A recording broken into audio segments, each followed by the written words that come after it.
(2022년 1월 26일) 수요일 누가복음 7장 18절로 35절 말씀. 요한이 제자들이 이 모든 일을 그에게 고하니 요한이 그 제자 중 둘을 불러 주께 보내어 가로되 오시리가 당신이오니이까 우리가 다른 일을 기다리오리이까 하매 저희가 예수께 나아가 가로되 세례 요한이 우리를 보내어 당신께 말하기를 오실 그이가 당신이오니이까 우리가 다른 일을 기다리오리이까 하더이다 하니 마침 그 시에 예수께서 질병과 고통과 및 악귀 들린 자를 많이 고치시며 또 많은 소경을 보게 하신지라. 대답하여 가라사대 너희가 가서 보고 들은 것을 요한에게 고하되 소경이 보며 안질뱅이가 걸으며 문둥이가 깨끗함을 받으며 귀 머거리가 들으며 죽은 자가 살아나며 가난한 자에게 복음이 전파된다 하라. 누구든지 나를 인하여 실족하지 아니하는 자는 복이 있도다 하시니라. 요한을 보낸 자가 떠난 후에 예수께서 무리에게 요한에 대하여 말씀하시되 너희가 무엇을 보려고 광야에 나갔더냐? 바람에 흔들리는 갈대냐? 그러면 너희가 무엇을 보려고 나갔더냐? 부드러운 옷 입은 사람이냐? 보라, 화려한 옷 입고 사치하게 지내는 자는 왕궁에 있느니라. 그러면 너희가 무엇을 보려고 나갔더냐? 선지자냐? 옳다. 내가 너희에게 이르노니 선지자보다도 나은 자니라.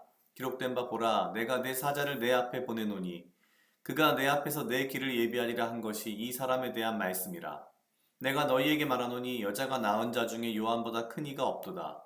그러나 하나님의 나라에서는 극히 작은 자라도 저보다 크니라 하시니 모든 백성과 세리들은 이미 요한의 세례를 받은지라. 이 말씀을 듣고 하나님을 의롭다 하되 오직 바리새인과 율법사들은 그 세례를 받지 아니한지라 스스로 하나님의 뜻을 저버리니라. 또 가라사대 이 세대의 많은 사람들을 무엇으로 비유할꼬 무엇과 같은고 비유컨대 아이들이 장터에 앉아 서로 불러가로되 우리가 너희를 향하여 피리를 불어도 너희가 춤추지 않고 우리가 애곡을 하여도 너희가 울지 아니하였다 함과 같도다. 세례 요한이 와서 떡도 먹지 아니하며 포도주도 마시지 아니하매 너희 말이 귀신이 들렸다 하더니 인자는 와서 먹고 마시매 너희 말이 보라 먹기를 탐하고 포도주를 즐기는 사람이요 세리와 죄인의 친구로다 하니 지혜는 자기의 모든 자녀로 인하여 옳다함을 얻느니라. 아멘. 오늘 누가복음 7장 18절로 35절 말씀입니다. 굉장히 많은 이야기들이 들어있는데요. 크게 전반부는 세례 요한의 제자들이 예수님께 와서 당신이 메시아가 맞습니까? 라고 질문하는 부분이 있고요. 그 다음에는 예수님께서 세례 요한에 대해서 칭찬하는, 칭찬이라는 것보다 더 큰 의미라고 봐야 될 것 같은데 그 부분이 이제 좀 나오고요. 그리고 나서 세상 사람들이 세례 요한과 예수님 자신에 대해서 어떻게 이야기하는지 큰 두 개의 부류에 대해서 나누어서 말씀을 하시고 그러면서 굉장히 우리에게 중요한 메시지를 마지막에 주십니다. 일단 세례 요한이 지금 그 감옥에 들어가 있습니다. 우리가 알다시피 그 헤롯 왕이 이복 동생의 부인을 자기의 부인으로 새로 맞아들여서 정치적인 입지를 확대하려는 이제 그런 상황에서 세례 요한이 그것을 굉장히 뭐라고 했고 당연히 본인의 정치적인 어떤 입지가 불리해진다라고 판단해서 헤롯은 이제 그를 감옥에 넣어둔 상태입니다. 사실 세례 요한은 이미 예수님이 메시아임을 알고 있었기 때문에 여기서 예수님이 메시아임이 뭐랄까요 의심스러워서 제자들을 보냈다라고 보긴 좀 어려울 것 같고요. 오히려 어떻게 보면 본인의 역할 예언된 대로 예수님의 앞길을 먼저 이렇게 여는 사람으로서의 역할을 지금 이 부분을 통해서 하는 것이 아닌가라는 생각이 듭니다. 결국 오늘 이 말씀을 통해서 분명하게 예수님이 메시아라는 게 드러납니다. 왜냐하면 이 질문에 대해서 예수님께서는 내가 메시아다라고 직접 말하시지 않고 22절에서 이렇게 말씀하십니다. 대답하여 가라사대 너희가 가서 보고 들은 것을 요한에게 고하되 소경이 보며 안진뱅이가 고르며 문둥이가 깨끗함을 받으며 귀머거리가 들으며 죽은 자가 살아나며 가난한 자에게 복음이 전파된다 하라. 이것은 이사야에 나와 있는 메시아에 대한 예언입니다. 그 예언이 성취되었음을 가서 네가 본대로 말하라, 이 말씀을 하시는 거죠. 사실 이 소경이 보며 안진뱅이가 걸으며 문둥이가 깨끗함을 받으며 귀머거리가 들으며 죽은 자가 살아나며 굉장히 놀라운 기적들이 벌어지는 것이라고 이제 볼 수 있는데요. 사실 저는 이 말씀을 보면서 사실 여태까지 자세히 보지 않았던 이 마지막 부분, 가난한 자에게 복음이 전파된다라는 부분이 굉장히 놀랍게 다가왔습니다. 가난한 자에게 복음이 전파되는 것이 죽은 자가 살아나는 것과 같은 정도의, 그리고 사실상 이 순서대로 보자면 죽은 자가 살아나는 것보다 가난한 자에게 복음이 전파되는 게 더 엄청난 기적인 거죠. 왜냐면 지금 순서대로 보면은 소경이 보고 안진뱅이가 걷고 문둥이가 깨끗함을 받고 점점 더 이 정도가 강해지는 거거든요. 가장 마지막에 있는 게 뭐냐면 가난한 자에게 복음이 전파되는 겁니다. 가난한 자에게 복음이 전파되는 게 기적이다. 이것만 보아도 예수님이 메시아인 것을 알 수 있다라는 것이 굉장히 충격적으로 다가왔습니다. 왜냐하면 지금의 우리의 교회와 복음과 믿는 사람들이 어디에 집중되어 있고 어디에 관심을 가지고 있는가 라고 하는 게 너무나도 극명하게 드러나는 말씀이 아닌가라는 생각이 들기 때문입니다. 왜 가난한 자에게 복음이 전파된다라는 이 말씀이 가장 마지막에 있는지, 어쩌면 지금 우리는 이 시대를 살아가면서 우리 스스로 믿는 자들을 보면서 어쩌면 우리는 죽은 자가 살아나는 것보다 더 어려운 것이 가난한 자에게 복음이 전파되는 것이구나 라는 생각이 문득 드는, 제 자신을 사실 되게 반성하게 되는 그런 좀 부분이었고요. 그러면서 이제 요한의 제자들이 떠난 후에 예수님께서는 요한에 대해서 굉장히 큰 칭찬을 하십니다. 광야에 뭐하러 갔느냐? 뭐 쭉 이야기를 하시죠. 요한에 대한 이야기를 하시고 선지자보다도 크다라고 이야기하십니다. 그리고 나서 사람들에 대한 이야기를 하십니다. 29절에 이렇게 돼 있습니다. 모든 백성과 세리들은 이미 요한의 세례를 받은지라 이 말씀을 듣고 하나님을 의롭다 하되, 30절 오직 바리새인과 율법사들은 그 세례를 받지 아니한지라 스스로 하나님의 뜻을 저버리니라. 벌써 사람들이 크게 두 부류로 나누죠. 모든 백성과 세리들, 흔히 말하는 약하고 힘없고 가난하며 죄인들. 반면에 바리새인과 율법사들은 종교적인, 뭐랄까요, 당대 기준으로 치면 종교적으로 완벽한 종교인들.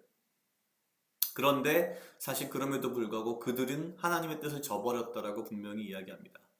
그러면서 이들이 어떤 반응을 하는지에 대한 이야기를 하십니다. 세례 요한과 예수님에 대해서. 세례 요한이 떡도 먹지 아니하고 포도주도 마시지 아니하매 33절 너희 말이 귀신이 들렸다 하더니, 34절 인자는 와서 먹고 마시며 너희 말이 보라 먹기를 탐하고 포도주를 즐기는 사람이요 세리와 죄인의 친구로다 하니. 이게 누가 한 말이냐면 사실은 바리새인과 율법사들이 한 말이라는 거죠.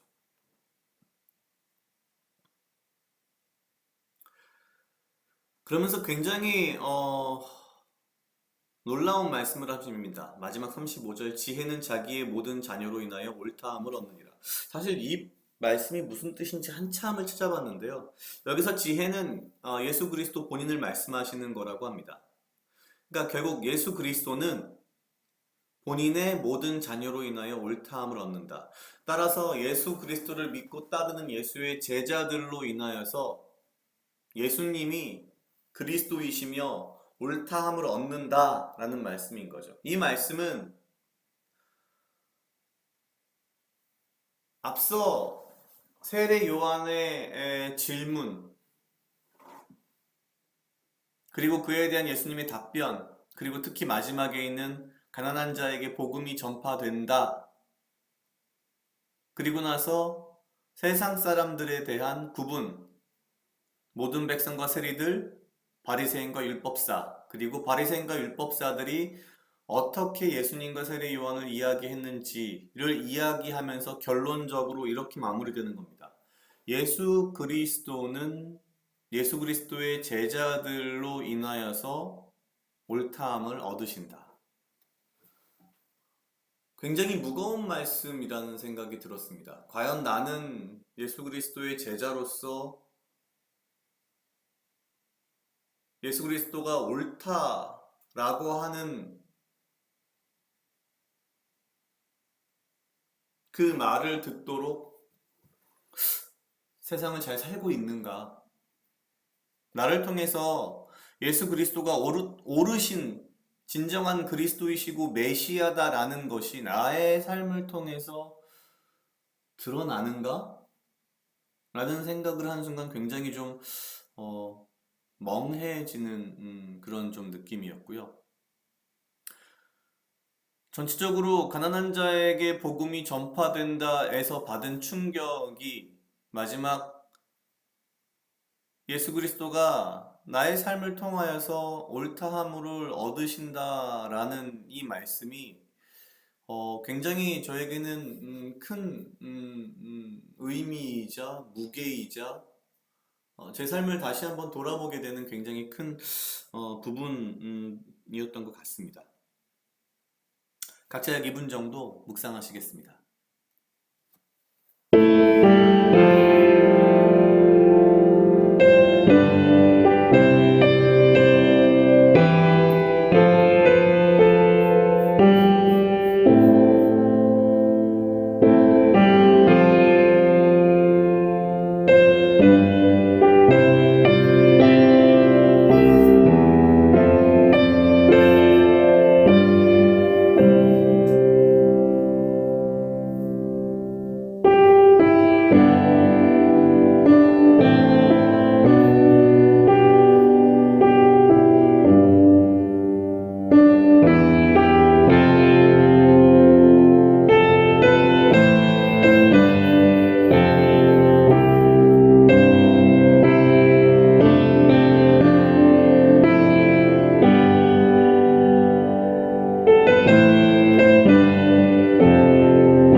다 같이 기도하시겠습니다. 하나님 아버지 감사합니다. 주여 이 하루도 나와 동행하여 주시옵소서. 주님 나로 하여금 사랑하게 하시옵소서. 아버지여 나를 해하려 하는 그 어떠한 무리들로부터 나를 지키고 보호하여 주시며 내가 오직 주님 주시는 지혜와 명철로 이 하루를 살아가고 나에게 필요한 건강과 육체적 강건함을 허락하여 주시옵소서.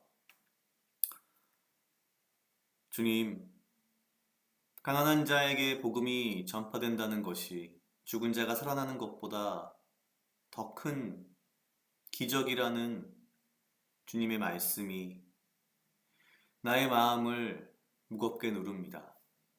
또한 예수 그리스도가 나의 삶을 통하여서 옳다 하심을 얻는다라는 그 말씀이 매일매일의 나의 삶을 내가 소중히 그리고 경건히 그리고 주의 말씀대로 주의 복음을 가난한 자에게 전하며 빛을 그리고 소금이 되는 그런 삶이 나의 매일매일의 삶 속에서 일어날 수 있도록 주여 인도하여 주시옵소서.